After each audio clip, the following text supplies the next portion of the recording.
Alhamdulillah sehat. Kang Ivan bagaimana? Alhamdulillah. Bismillahirrahmanirrahim. Assalamualaikum warahmatullahi wabarakatuh. Alhamdulillahilladzi anzalal Qur'ana ma huwa syifaa'un wa rahmatul lil mu'minin. Wassalatu wassalamu ala Muhammadin shifaa'ul qulubi wa dawaihal ladzi arsalallahu rahmatal alamin wa ala alihi wa sahbihi ajmain. Amma ba'du. Alhamdulillah para muslim kanca DSK 103,2 FM dan sahabat Facebook Reza Abu Bilal, izinkan pada kesempatan yang berbahagia ini kita akan membahas tentang kajian ruqyah dan nanti insya Allah akan ada interaktif dan konsultasi. Kita akan membahas tentang hukum berobat ya. Jadi secara umum berobat ibu dianjurkan oleh syariat ya. Jadi memang kita harus ikhtiar syarat-syarat yang mesti terpenuhi dalam berobat, karena likulli da'in dawaun, setiap penyakit pasti ada obatnya ya. Maka berdasarkan ini kita harus berobat ya, sebagai bentuk ikhtiar kita, sebagai bentuk ketawakalan kita kepada Allah Subhanahu wa taala. Ya, silakan berobat. Ada sebab-sebab, yaitu dengan sebab yang pertama atas izin kauni qadari ya. Kenapa bisa sembuh ya? Sembuh itu pertama atas izin kauni qadari. Kita berobat dengan sesuatu ikhtiar kita ya, yaitu dengan perintah berobat, dan berobatlah tidak menafikan ketawakalan. Jadi nanti ada sebab kenapa bisa sembuh atau sembuh atas izin kauni qadari, dan yang kedua atas izin dini syar'i ya. Di sini kita akan membahas keduanya dan kita akan bagaimana hukum berobat itu, karena berobat adalah bagian dari ranah mukhayyar, ranah ikhtiar seorang hamba untuk menjemput kesembuhan ya. Jadi ada beberapa ranah, apakah kita pengen menggunakan sesuatu yang haram atau menggunakan sesuatu yang sesuai dengan dini syar'i, dengan ketentuan syariat yang berkaitan dengan hukum-hukum ya. Dan di sini berobat itu tidak menafikan tentang ketawakalan. Jadi tawakal bukan berarti diem gitu ya, tapi ada ikhtiar, ada usaha dengan kita menyandarkan kepada Allah hakikat yang menyembuhkan. Sebagaimana makan lapar ya, minum ya haus ya, maka harus ada ikhtiarnya, hakikatnya yang bisa menyembuhkan dahaga ini, yang bisa menghilangkan rasa lapar ini atas izin Allah. Lapar atas izin Allah, kenyang atas izin Allah, haus atas izin Allah ya. Tetapi ada ranah dalam kita untuk menyempurnakan ikhtiar kita agar nilai tauhid ini besar, agar nilai tauhid ini murni, karena kita sudah menjalankan asbab. Di ranah mukhayyar ada asbab ada sebab-sebab ikhtiar di sini, usaha yang telah dijadikan suatu ketetapan, musabab terjadinya suatu takdir, maka harus ada usaha. Maka di sini kalau sakit ya harus berobat ya, berobat, karena berobat itu adalah sesuatu usaha ya, usaha agar kita untuk menggapai kesembuhan di ranah ikhtiar ini, dan ini tidak menafikan ketawakalan kita. Justru kalau kita tidak ada ikhtiar ini, justru inilah yang menjadikan kekurangan iman dalam diri kita ya. Karena di sini adalah kesungguhan seorang hamba bagaimana menjemput keridhaan Allah taala. Ya, selamat tadi berobatnya ini tidak menggunakan sesuatu yang haram ya. Kita diperintahkan seorang hamba untuk senantiasa bertawakal. Sebagai apa? Kenapa kita setelah ikhtiar mesti bertawakal? Inilah membuktikan bahwa kita ini lemah. Hakikatnya Allah lah yang menyembuhkan, dan Allah tidak menjadikan obat dari yang Allah haramkan bagi kalian. Maka cari sesuatu yang halal. Sesuatu yang halal. Jangan berobat ke dukun ya, jangan berobat ke sesuatu yang Allah haramkan dan sebagainya. Ada sebab-sebab atas izin Allah ya, takdir Allah tentang kauni qadari. Walaupun misalkan kita berobat dengan sesuatu yang haram, berobat ke dukun ya, berobat ke paranormal, berobat ke supranatural ya, yang menyebabkan rusaknya iman, tetapi bisa sembuh, bisa. Berobat ke dukun juga sembuh. Atas apa? Izin kauni qadari. Ini ada sebab-sebab yang memang di luar dari syariat. Sembuh atas izin Allah Ta'ala. Seperti kita tidak bisa menolak bagaimana kita dilahirkan sebagai seorang laki-laki atau perempuan. Kenapa sihir ini bisa menyembuhkan atau sihir ini bisa menjadikan mudarat. Wa ma hum bidarina bihi min ahadin illa biiznillah. Jadi memang sihir-sihir itu pun terjadi atas izin Allah Ta'ala, ya, yang bisa mendatangkan mudarat juga atas izin Allah Ta'ala. Dan banyak juga orang-orang yang berobat ke dukun itu sembuh walaupun ditipu, ya, yang sekarang lagi sedang viral, ya. Ada yang mengaku gus yang bisa menyembuhkan, ya, padahal dengan menggunakan magic, menggunakan trik, tapi sembuh itu juga atas izin Allah. Ya, walaupun tidak ada asbab-asbab, sebab-sebab syariat yang tentang keterkaitan terhadap syariat. Itu semua di luar dari kekuasaan kita atas izin Allah, yakni izin kauni qadari. Ya, tetapi ingat, sesuatu yang apa yang kita kerjakannya akan ada hukuman. Akan ada namanya pembalasan dengan apa yang kita perbuat. Apakah ini mendapatkan keridhaan Allah atau tidak. Lalu izin dini syar'i. Nah, di sini berkaitan dengan agama, berkaitan dengan syariat, bahwa agama sudah menjelaskan, menjabarkan, ya, bahwa kita diharamkan untuk percaya dukun, ya. Nggak boleh barang siapa yang percaya kepada arrafan wa kahinan atau seorang dukun, maka 40 hari sholatnya nggak diterima, ibadahnya tidak terima selama 40 hari. Kalau kita sampai mempercayainya, maka telah kufur, ya, terhadap apa yang diturunkan oleh baginda Nabi Muhammad SAW. Nah, sebab dini syar'i dalam hukum berobat inilah yang menjadikan suatu kaitan tentang agama, ya, berkaitan dengan syariat, dengan ikhtiar manusia itu sendiri. Dan ini terikat pada hukum-hukum yang sudah menjadikan ketetapan Allah Subhanahu wa Ta'ala. Kenapa? Tujuannya agar kita mendapatkan keridhaan. Makanya di sini hukum dalam berobat ini adalah bagian dari ikhtiar. Tujuannya agar penyakit yang kita rasakan, kita bersabar menjemput kesembuhan melalui apa yang Allah ridhoi. Ya, dengan syarat-syarat tadi, dengan syarat-syarat yang berkaitan dengan hukum-hukum agama, hukum-hukum syariat, keterikatan dalam hukum syara, berarti nggak boleh pergi ke dukun, nggak boleh berobat dengan sesuatu yang haram dan sebagainya. Nah, inilah yang menjadikan keberkahan, ya, keberkahan atas penyakit yang sedang kita rasakan.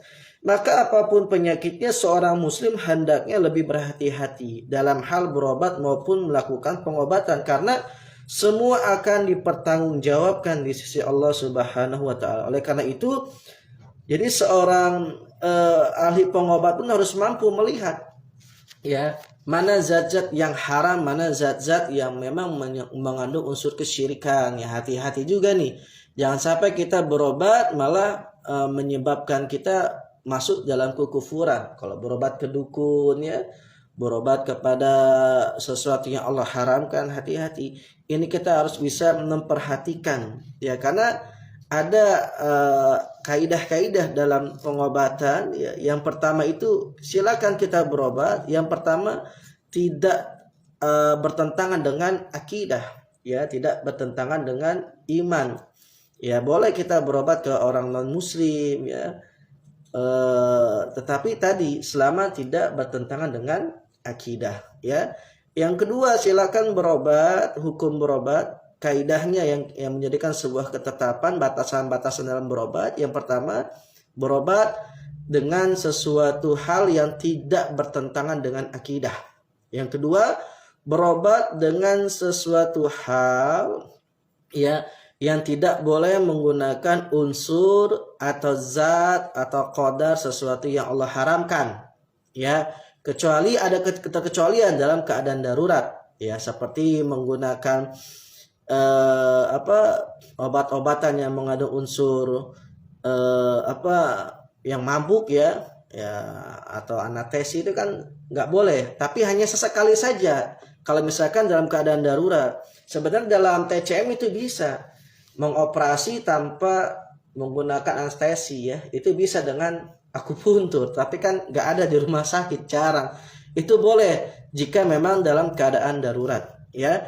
Yang ketiga, kaidah-kaidah atau batasan-batasan dalam berobat ya yang masih dalam ranah kewajaran, norma ya, norma-norma atau pada prinsip-prinsip moral yang ada. Ya, jangan sampai nanti berobat malah jadi pencabulan ya, atau kaidah-kaidah norma-norma yang masuk akal dan sebagainya. Mudah-mudahan apa yang disampaikan bermanfaat dan menambah kita semakin ikhtiar ya dalam menjemput kesembuhan dan mendapatkan keridhaan dari Allah Subhanahu wa taala. Wallahu a'lam. Baik, para hadirin sudah kita simak bersama untuk materi kajian sore hari ini, dan setelah jeda berikut kita akan membuka sesi interaktif. Jadi silakan dipersilakan para kajian dikirimkan saja melalui WhatsApp di 08 1208 103. Ya, silakan sahabat Facebook yang ingin berkonsultasi interaktif atau ingin bertanya bisa tulis di kolom komentar. Ya, tadi dalam hukum berobat ada sebab-sebab tadi ya. Ada sebab-sebab asbabul syar'i, sebab-sebab syar'i atau sesuatu yang sudah bersumber dari nas, dalil-dalil yang ada baik dari Al-Qur'an dan As-Sunnah, seperti berobat dengan Al-Qur'an, pengobatan dengan madu, habatus sauda, hijamah, ya herbal dan lain sebagainya. Ya, yang kedua dengan asbabul hisiyah, ya sebab yang sudah menjadikan sebuah penelitian atau sudah diteliti. Jadi berobat dengan sains, dengan teknologi, dengan medis, ya silakan. Selama tadi kaidahnya ada 3 hal. Yang pertama tidak bertentangan dengan akidah, ya atau syariat yang sudah menjadikan hukum dini syar'i. Yang ketiga adalah sebab-sebab atau kaidah-kaidah batasan dari moral atau etika. Ya ini harus ada ya untuk batasan-batasan. Lalu bagaimana kalau berobat dengan sesuatu yang haram? Apakah bisa sembuh? Nah, itu kan pertanyaannya. Nah, ini banyak orang yang sudah berputus asa atau bertanya, saya juga pergi ke dukun sembuh. Ya itu juga atas izin Allah, semuanya atas izin Allah. Sakit atas izin Allah, sembuh atas izin Allah. Dan kita juga mesti memahami bahwa ada di sini memang di luar dari ranah kekuasaan kita.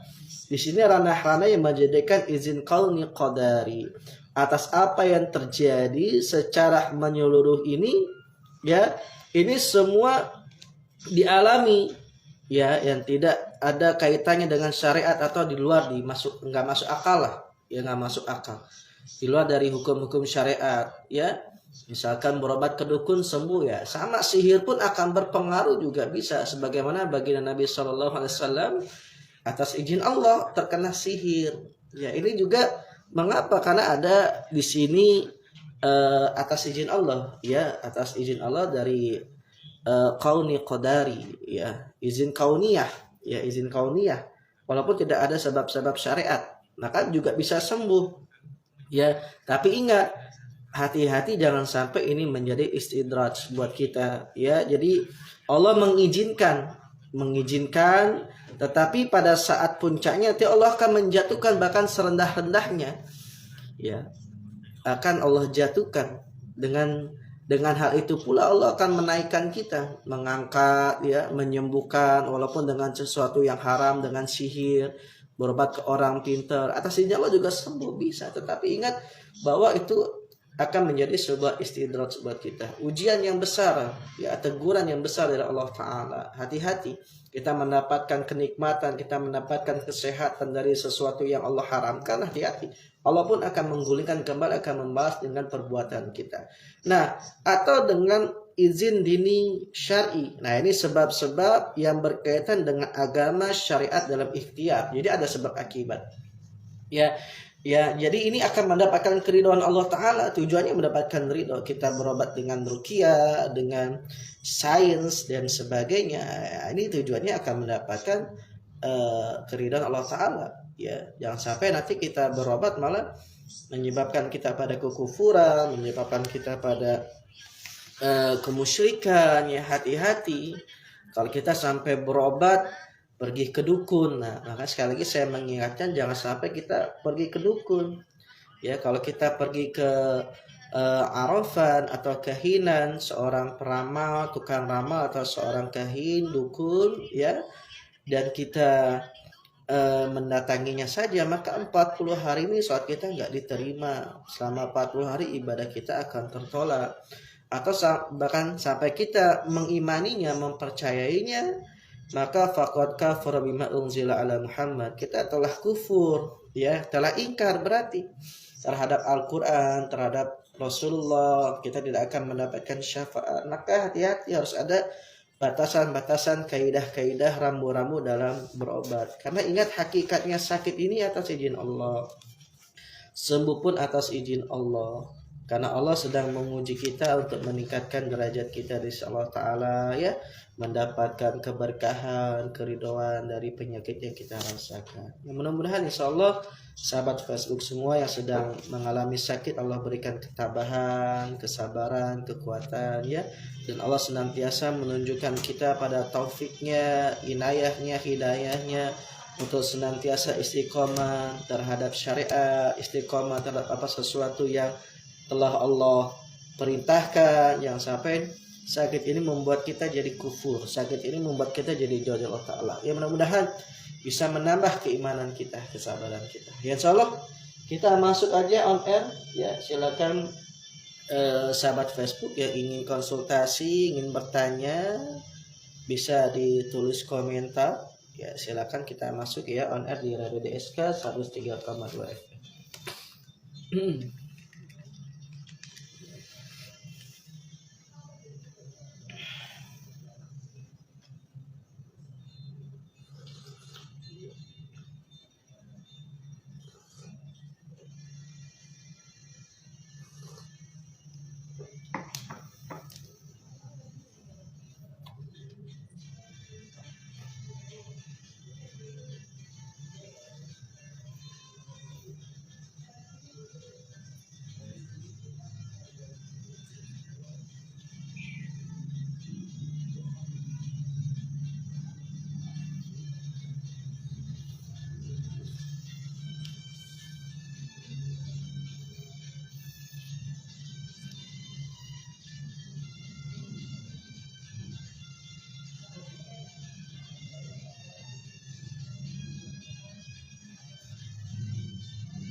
DSK 103 memeriahkan ajang Goya Karawang. Para DSK mari kita lanjutkan kembali di sesi interaktif. Untuk para kanca yang ingin bertanya, silakan di 0812108132 melalui WhatsApp ataupun melalui telepon para kanca DSK. Baik, kita langsung untuk Mama Amel yang sudah menanyakan tausiah ini. Terima kasih Mama Amel. Baik, untuk pertanyaan yang munggahan Ustaz. Baik,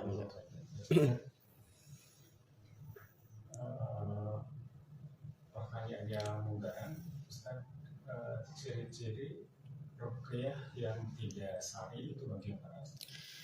ya, bagaimana ciri-ciri ruqyah yang tidak syar'i? Jadi ruqyah yang tidak syar'i, yang tidak menggunakan kalamullah, yang tidak berpatokan dalam kaidah-kaidah Al-Quran dan As-Sunnah, ya, seperti menggunakan penerawangan, tenaga dalam, ya, atau menggunakan mantra-mantra, jampi-jampi, itu tidak syar'i. Jadi yang syariah itu adalah sesuai dengan Al-Quran dan As-Sunnah, ya. Yang tidak syar'i berarti yang di luar dari Al-Quran dan As-Sunnah. Biasanya ini ruqyah-ruqyah perdukunan, ya. Ini hati-hati. Bahkan ruqyah itu awalnya dilarang, Kang Ipan. sebelum datangnya diutusnya Rasulullah Muhammad SAW, itu banyak orang-orang yang meruqyah ya sebelum Islam itu ada. Sebelum Rasulullah menjelaskan ya, meluruskan, memperbaiki itu semua, jadi ruqyah itu udah ada sejak zaman dulu. Sejak orang-orang jahiliyah itu suka jampi-jampi, tapi jampi-jampi mereka ini ya menggunakan mantra-mantra ya, mereka beristi'anah meminta kepada bangsa jin ya, menggunakan ruh-ruh. Nah, ini yang diharamkan, yaitu ruqyah yang tidak syar'i seperti itu. Maka hati-hati kalau kita misalkan di ruqyah bacaannya nggak jelas nih ya, dia qomat kami tidak jelas, kita tidak mendengarkan apa yang dia bacakan, terus ada gerakan-gerakan yang slow motion gerakan slow motion ya. Nah, ini hati-hati, atau menggunakan jimat-jimat, ajimat-ajimat ya, ini hati-hati ya, itu ruqyah yang tidak syar'i. Jadi ruqyah syar'i sesuai dengan Al-Qur'an dan As-Sunnah. Wallahu a'lam bishawab. Saya pernah aja yang mencoba melalui telepon di 02108 103. Ustaz, kalau hukumnya untuk mereka yang menggunakan jimat tapi ditulis dengan ayat-ayat Allah dan Al-Quran. Ya, ini juga pernah ditulis dalam kitab Ja'dul Ma'ad atau kitab Tibun Nabawi yang ditulis oleh Ibnu Qayyim al-Jauziyah ya, bahkan Ibnu Taimiyah juga, gurunya Ibnu Qayyim al-Jauziyah, pernah menuliskan bahwasanya kita mengambil tabaruk ya, tabaruk itu keberkahan, mengambil tabaruk keberkahan dari Al-Qur'an. Wa nunazzilu minal Qur'ani ma huwa syifa, ngambil keberkahan dari apa yang Allah turunkan, yakni Al-Qur'an. Jadi ulama itu kalau menggunakan apa isim-isim ya dari ayat-ayat suci Al-Qur'an itu boleh ya, tapi ada kaidah-kaidah dan batasan-batasan. Hati-hati jangan sampai yang kita gunakan ini, wafak yang kita gunakan ini melenceng dari syariat atau ketentuan dari para ulama. Ada batasan-batasannya, itu boleh ya. Ibnu Taimiyah menggunakan seperti itu dalam mengobati orang yang sakit gigi, orang yang sakit perut, sakit kepala ya, digunakan ajimat yang menggunakan huruf-huruf al-araf ya, mengambil keberkahan dari Al-Qur'an tersebut atau asma-asma Allah, lalu dilarutkan ke air atau ditempel. Tapi ada kaidah-kaidahnya, batasannya. Nah, ini harus kita perjelas dulu yang diperbolehkan yang seperti apa, jimat-jimat yang diperbolehkan seperti apa, tulisan-tulisannya isinya seperti apa yang diperbolehkan, tulisan-tulisan Arabnya. Jadi yang diperbolehkan yang pertama menggunakan ayat-ayat suci Al-Qur'an. Yang pertama ya, jadi tulisannya jelas, bacaannya jelas ya, tidak terpisah-pisah, terputus-putus ya, jelas ya tulisan-tulisannya. Lalu media yang digunakan halal ya, media yang digunakan baik ya, jangan media yang digunakan dari darah ya, atau yang merusak tubuh, misalkan tintanya itu dari tinta pulpen biasa atau spidol biasa, itu nggak boleh ya. Jadi kalau bisa pakai zafaroh. Jadi ulama menuliskan itu pakai zafaroh di piring ya, jadi di piring pakai zafaroh dituliskan ya, dituliskan ayat lalu diminumkan kepada orang yang sakit perut ya, kepada orang yang sakit di tenggorokan. Itu ada, itu ulama yang memberikan ya, tajribah para ulama. Jadi yang pertama itu menggunakan ayat suci Al-Qur'an, nama-nama Allah, sifat-sifat Allah ya. Yang kedua, kaidah yang kedua adalah barang yang digunakan itu halal ya, dan barang yang digunakan aman. Jangan sampai nanti kertasnya nih kertas yang enggak higienis ya, penanya nih pena yang berbahaya, dimasukin ke debu kan bahaya, kalau dilarutkan ke air kan bahaya, nanti mana penyakit ya. Jadi kaidahnya harus dipastikan dulu. Pertama menggunakan secara Al-Qur'an, nama-nama dan sifat-sifat Allah. Yang kedua menggunakan barang-barang yang halal dan baik untuk tubuh. Dan yang ketiga, tidak mencampur adukan dengan mantra-mantra atau simbol-simbol sihir. Ya biasanya kalau simbol-simbol sihir itu menggunakan ada pagar, ya ada bintang. Nah, ini hati-hati. huruf terpisah-pisah, bismillah terpisah-pisah, dicampur dengan simbol-simbol, nah hati-hati. Itu yang tidak diperkenankan. Jadi ada batasan-batasannya. Ya kalau kita tidak paham akan hal itu, membuat itu ya lebih baik jangan, hindari saja. Hindari saja ya. Karena kalau kita tidak sampai ke sana ilmunya, khawatir malah ini bisa menjerumuskan kita pada kesyirikan.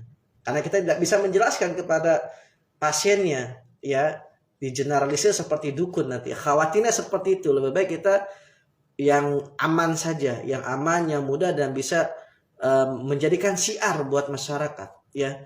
Jadi harus menggunakan kaidah yang tepat, ada batasan-batasan, jangan sampai ini jadi sebuah penyimpangan. Wallahu a'lam bishawab.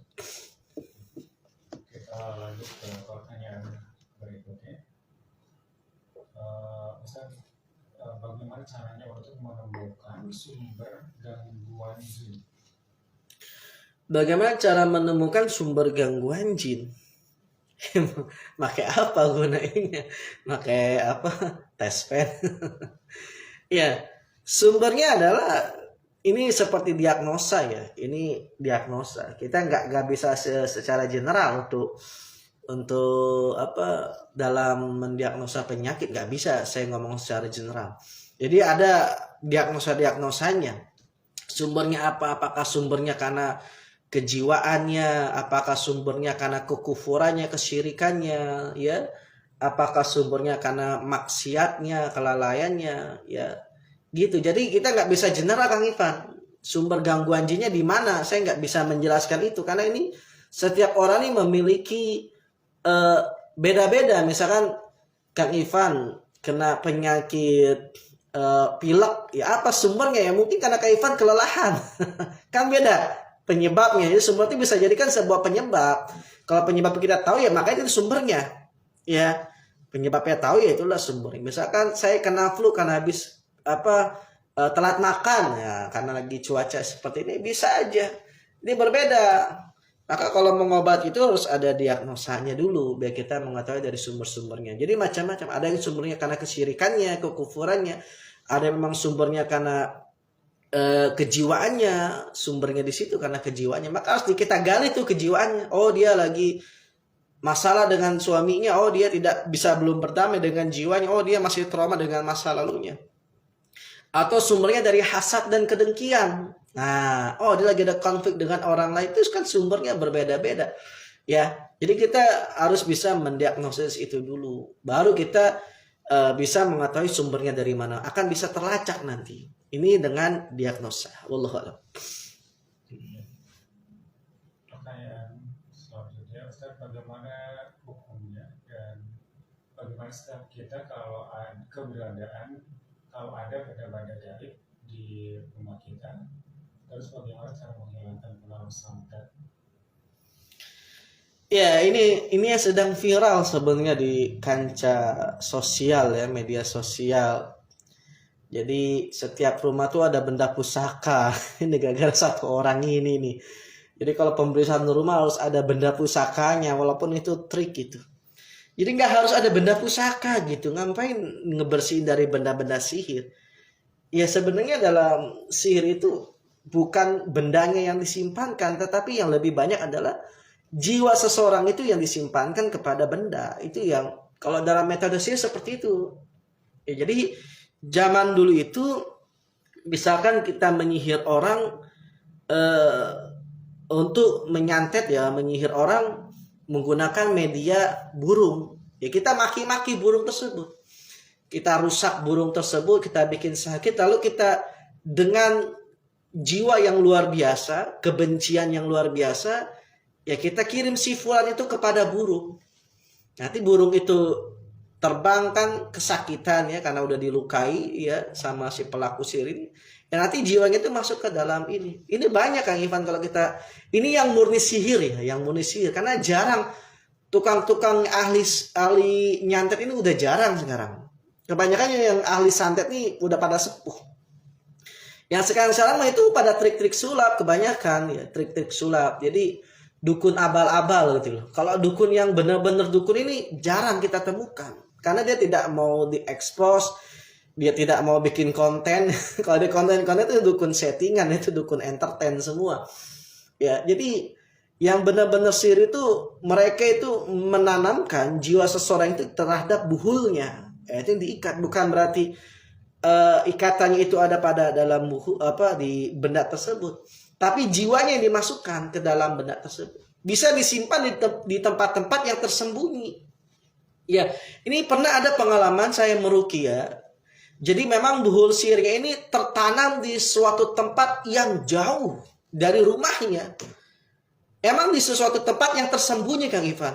Kita sampai melacak atas izin Allah. Allah memberikan petunjuk kepada kita, ya kita mengarah kepada kebun. Jadi waktu itu saya meruqyah itu pasiennya di sini ya, di Kerawang ya.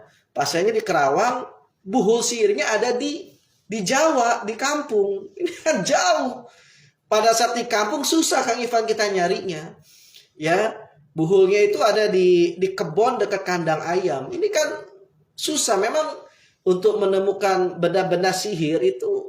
Kalau benar-benar murni sihir ya, ini pasti ditaruhnya di tempat yang kotor, ditaruh tempat yang najis, di tempat yang tersembunyi agar tidak mudah diketahui buhul sihirnya ini. Maka bukan dekat-dekat rumah, itu biasanya sihir teror. Jadi sihir secara fisik seperti itu, misalkan ada yang konsultasi setiap hari ini suka melihat kotoran, itu sebenarnya teror aja, teror. Sihir kan juga meneror.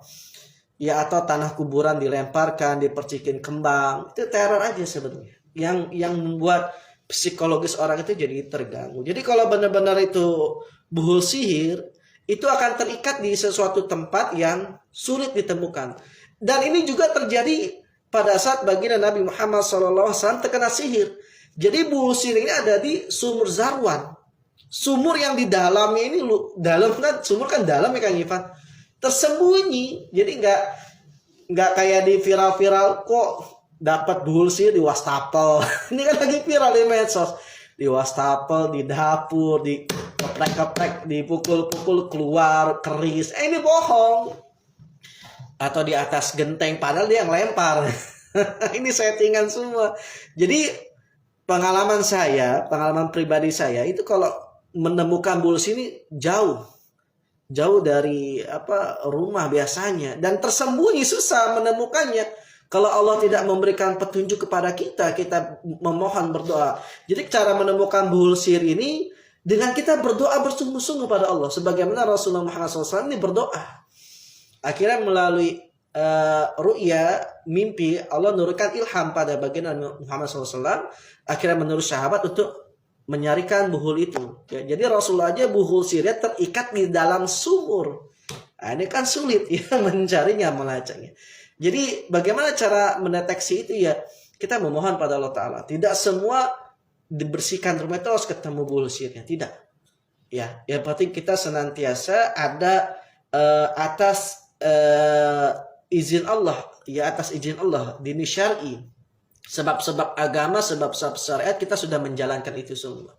Yang penting kita ikhtiar untuk pembersihannya dengan cara membaca surat Al-Baqarah, menghidupkan ibadah-ibadah sunnah, melakukan ruqyah mandiri, kita ruqyah rumah, itu sudah cukup insya Allah. Tidak harus kita mencari, melacak buhul sihir dalam rumah kita. Itu konten aja sebenarnya.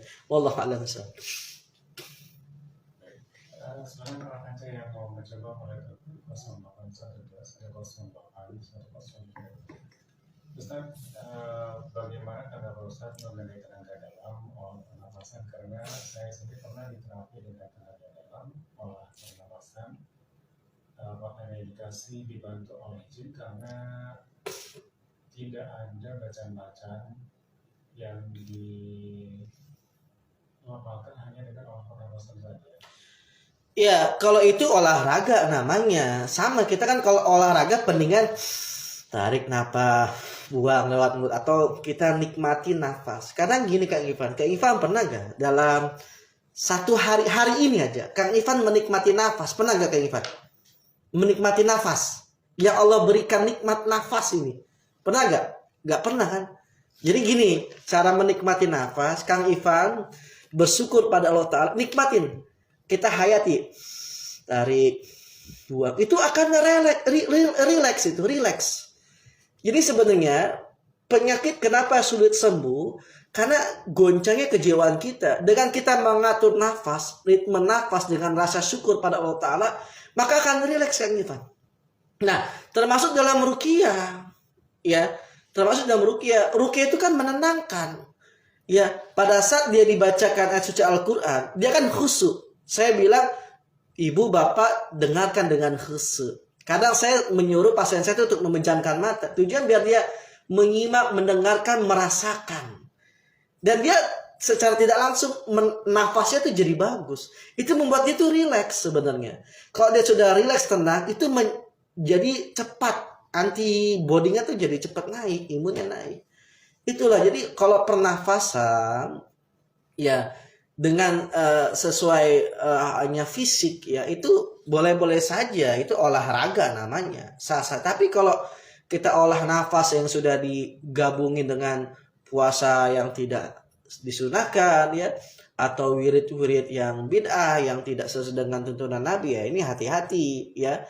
Pernapasan, tarik napas dengan sekali napas membaca asma-asma yang sampai ratusan ribu, ribuan, puluhan ribu. Nah ini kan capek ini. Yang gini ya nggak boleh ya. Kalau ini ya nggak boleh. Ini biasanya pengisian tenaga dalam menggunakan kekuatan goib. Nah ini nggak boleh. Tapi kalau cuman olah nafas untuk olahraga, bagus ini. Karena olahraga kan juga ngatur nafas. Kayak kita lari, jogging ya, lari gitu ya, treadmill. Itu kalau nafasnya nggak diatur, cepet capek. Tapi kalau dia nafasnya bisa diatur, nggak akan capek. Ya, makanya kayak Ifat kalau lari, jogging ya, jogging, atur nafasnya. Kalau kayak Ifat nafasnya tersendat-sendat, maka cepet capek. Jadi bukan sehat, ya ada sakit. Tapi kalau kita bisa atur nafasnya, maka akan sehat badannya. Ini kalau pernapasan ini boleh. Ini namanya olahraga, olah fisik ya. Tapi kalau pernapasan yang dicampur dengan wirid-wirid, dicampur dengan zikir-zikir tertentu, sampai ada bilang-bilangan khusus, ya ini yang nggak boleh. Hati-hati. Ini bisa ada pengisian dari tenaga dalam ya, pengisian tenaga dalam menggunakan khodam-khodam dari bangsa jin. Wallahu a'lam.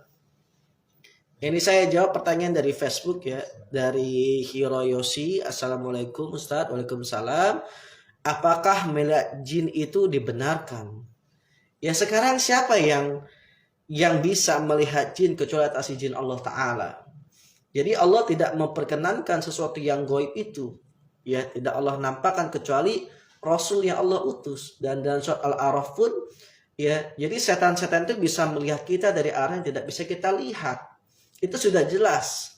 Dalilnya sudah jelas ya, bahwa jin itu bisa melihat dari arah yang tidak bisa kita lihat. Lalu Allah tidak ya memperlihatkan sesuatu goib itu kecuali Rasul yang Allah utus. Jadi apakah bisa untuk melihat jin dibenarkannya? Tidak benar. Ya tidak benar. Kalau misalkan Allah memberikan karomah kepada para wali ya, sehingga dia bisa melihat itu hanya sebatas doang. Ya, dan dia tidak bisa mengulang-ulang gitu ya. Dia bisa mengulang-ulang, bisa menerawang. Ini halu, ini halu, bukan melihat jin, itu halusinasi sebenarnya.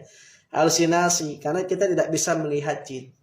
Hati-hati ya, kita nggak bisa melihat. Kalau ada orang-orang yang ngaku bisa melihat jin, itu halusinasi. Halusinasi atau bisikan setan, atau mungkin di dalam tubuhnya ada jin, gangguan jin. Jadi nggak boleh, itu hukumnya haram ya. Dan manusia tidak bisa melihat jin. Wallahu a'lam. Kalau Ustaz untuk hari ini mau bertanya, Ustaz sudah sholat maghrib membaca Bismillah 800 kali, Inna Atayna 400 kali, kemudian Ya Hayyu Ya Qayyum 400 kali, mendoakan anak-anak supaya lancar urusannya. Apa itu sih Ustaz? Ya tadi kalau ini terkait ibadah, ya kalau ini terkait ibadah maka harus sesuai dengan apa yang telah dicontohkan. Kalau tidak ada contohnya jangan diamalkan, karena ini terkait ibadah, terkait tata cara berdoa. Ya jadi harus ada rujukannya. Kalau tidak bersana, tidak ada rujukannya, ya maka ini hati-hati, amalan kita akan tertolak, tidak diterima. Ya hati-hati. Jadi nggak usah Bismillah 800 kali, Inna Atayna Al-Kautsar sampai 400 kali, kan capek, pegel. Jadi sebanyak-banyaknya bilangan cuma ratusan kali kok, 100 ya.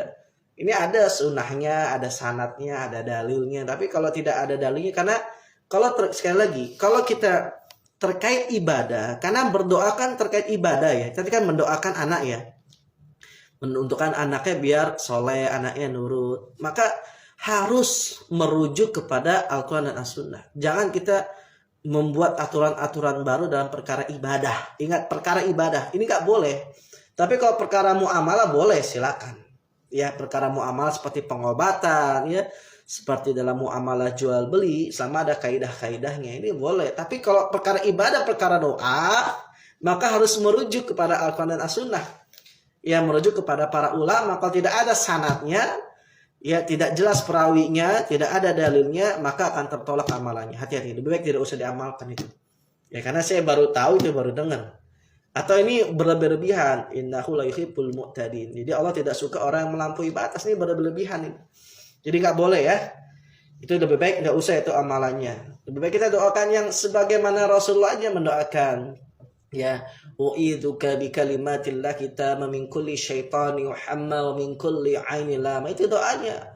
Atau doanya Nabi Ibrahim, ya Rabbi habli minas solihin. Itu doa untuk mendoakan anak kita agar soleh, ya.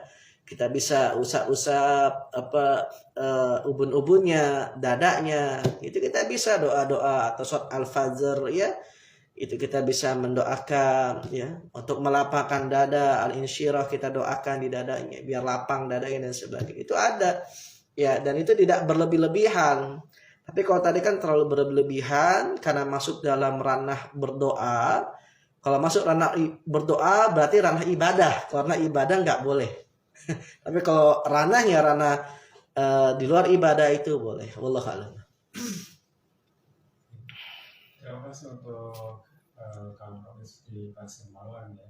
Soalnya yang ingin bertanya kembali, barangkali di 08121008 bisa di 032. Pertanyaan berikutnya, Ustaz, saya tadi dengan suatu ilmu bahwa dia akhirnya bisa mengobati Ustaz katanya. Itu bagaimana Ustaz? Hanya dengan membaca surat Al-Fatihah sebanyak 20 kali dan dihembuskan ke air. Ya, kalau baca Al-Fatihahnya benar itu. Baca Al-Fatihah, tiupkan ke air itu benar. Itu benar. Tapi kalau misalkan kita pernah diisi apa dulu nih? Kalau diisi ilmu yang syar'i boleh. Ya, kita belajar, berguru, ya jelas bersanad, ya. Nah, itu boleh itu. Tapi kalau ilmunya tidak syar'i, ya itu tidak boleh, hati-hati. Jangan-jangan nanti kita diisi makhluk-makhluk khodam nih, bangsa jin dan sebagainya. Itu nggak boleh. Tapi kalau bacaannya tadi benar, Al-Fatihah kita baca berulang-ulang, kita tiupkan ke air, disuruh minum, itu boleh, itu ruqyah itu. Tapi kalau kita mengaku atau merasa telah diisi energi goib, nah ini nggak ada, nggak boleh ya, hati-hati. Itu pengisian khodam. Dan jelas itu juga tidak apa ya, tidak terindra, tidak terasa. Jangan-jangan kita jadi berhalusinasi. Kalau itu memang benar, ya. Kalau tidak itu halusinasi berarti. Jadi seolah-olah kita seperti ada maunah, seperti ada karomah, ya, ini hati-hati. Karena ingat bahwa maunah atau karomah itu tidak bisa dipelajari, tidak ada amalannya. Untuk memiliki karomah itu nggak ada amalannya. Itu kekhususannya Allah berikan kepada para walinya, sehingga Allah menurunkan keistimewaan buat orang tersebut. Dan orang tersebut pun tidak tahu bahwa dia itu memiliki kelebihan khusus, khawarikul ada, di luar dari keistimewaan dari orang-orang pada umumnya. Ya. Tapi kalau kita tiba-tiba ditransfer energi, ya, dipelajari, tiba-tiba kita punya karomah, mauna, bisa ngobati, ya, bisa menyembuhkan, nah ini hati-hati. Tapi kalau ada sebab-sebab syar'i, ya, tadi sebab-sebab dini, sebab-sebab syar'i, ya ini atas belajar bersanad, ya ini jelas, ini boleh. Tapi kalau tiba-tiba bisa tanpa belajar bersanad, nah ini tidak boleh, hati-hati, bahwa itu adalah kekufuran. Karena kita, kenapa kekufuran? Karena kita beristi'anah, meminta kepada bangsa jin atau berlindung kepada bangsa jin. Ini jelas haram hukumnya dalam surat Al-Jin ayat 6. Hati-hati, Allahu a'lam. Kita ke pertanyaan berikutnya. Ustaz, bagaimana ciri-ciri seseorang yang punyai khodam atau jin dari orang tuanya, Ustaz, dari keturunannya. Ya, bagaimana ciri-ciri orang memiliki khodam bangsa jin dari leluhurnya atau orang tuanya? Ini ciri-cirinya dia bisa menerawang, ya bisa menerawang. Tiba-tiba dia memiliki kemampuan, ya tanpa dipelajari. Ya, misalkan dia bisa punya kemampuan mengobati, tetapi tanpa belajar, ya ini kan nggak masuk akal. Ya, kalau dia bisa memiliki kemampuan mengobati, dia belajar kedokteran puluhan tahun wajar. Dia bisa meruqyah dari dia belajar dan bersanad ilmunya wajar. Berarti atas sebab dini, sebab syar'i. Tapi kalau tidak ada sebab dini atau sebab syar'i, tiba-tiba dia bisa memiliki kemampuan lebih, ya ini hati-hati. Bisa jadi itu adalah bantuan dari jin. Ya, bantuan dari jin. Nah, ini hati-hati. Ya, jadi ciri-ciri orang memiliki khodam dari leluhurnya ya tadi dia memiliki khawariqul ada, kemampuan istimewa keluar ya di luar dari manusia pada umumnya, seperti dia punya kemampuan untuk menyantet orang, menyihir orang ya, tanpa ada ilmunya, karena kalau jadi penyihir pun harus ada ilmunya gitu. Jadi tukang sihir pun ada ilmunya. Tapi kalau secara instan dia langsung aja menyembah kepada setan atau meminta kepada jin, maka akan diberikan. Ya walaupun jin itu tidak sepenuhnya tunduk kepada manusia. Nah, biasanya ciri-cirinya tadi ya dia memiliki kepekaan terhadap gaib, bisa menerawang, sakit-sakitan, ya, tidak khusyuk dalam ibadah, emosional, sakit kepala dan sebagainya. Sama seperti padahal atau umumnya orang yang terkena gangguan jin. Wallahu a'lam. Fadil bertanya, Ustaz, mau tanya ada pengobatan alternatif herbal, tapi obatnya berbentuk binatang yang digosongkan, dibikin kopi lalu diminum, bagaimana hukumnya? Apa tidak? Mohon penjelasannya. Binatangnya ini adalah bajing, Ustaz. Bajing ya, bajing tupai ya, tupai. Ya, kalau kita melihat dulu sesuatu yang halal atau sesuatu yang haram, ya. Kalau misalkan yang diharamkan kan tadi yang bertaring ya, yang bertaring kan nggak boleh, yang hidup di dua alam nggak boleh, ya. Itu kan nggak boleh. Yang yang memiliki taring ya tadi nggak boleh, yang memiliki taring, yang apa namanya, memiliki taring kan nggak boleh, yang hidup dua alam juga nggak boleh. Nah, tupai itu kan sejenis apa ya? Tikus apa bukan sih? Tikus bukan sih tupai itu, bajing tuh. Tupai sejenis apa? Saya nggak tahu tupai itu. Bajing kan? Tupai kan bajing ya. Sejenis tikus. Gimana itu? Apa sejenis kelinci? Kalau sejenis kelinci itu boleh, kelinci. Karena tidak bertaring kan? Tidak bertaring ya. Ya. Kalau itu boleh, selama tadi disembelih dulu, ucapkan basmalah ya. Sama perihalnya dalam kaidah-kaidah dalam penyembelihan aja. Kalau misalkan itu masuk dalam jenis kelinci, kelinci kan boleh halal ya.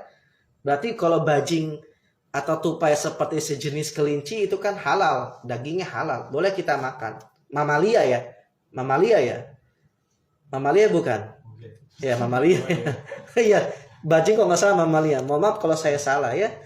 Jadi kalau bajing, kalau termasuk seperti hewan kelinci ya, karena dia mamalia ya, dia bukan predator yang bertaring ya, maka itu halal. Selama tadi prosesnya dulu, lihat Kang Ipan. Kalau disembelih tidak mengucap nama Allah, tidak disembelih dulu, atau kita konsumsinya atau prosesnya dengan cara disiksa, ya itu nggak boleh. Dibakar hidup-hidup ya itu nggak boleh, jadi haram. Jangan gitu kita makan daging ayam aja kalau nggak disembelih dulu, nggak ngucapin nama Allah, ya, atau disiksa, itu jadi haram. Ya jadi gitu, itu aja.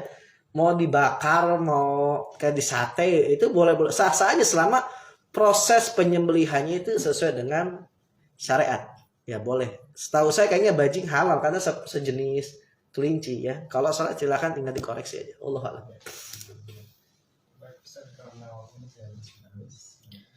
Ya, tidak terasa karena kita di penghujung waktu ya. Mohon maaf jika ada kesalahan karena kesempurnaan Allah Ta'ala. Ya, hakikat dari saya, silakan para kanca yang ingin konsultasi atau ingin interaktif atau ingin diruqyah, silakan bisa WA aja di 0878 97333342. Sekali lagi yang ingin konsultasi atau ingin diruqyah, silakan di WA di 0878 97333342. Saya Reza Abu Bilal undur pamit. Hadallahu iyyakum barakallahu fikum. Assalamualaikum warahmatullahi wabarakatuh.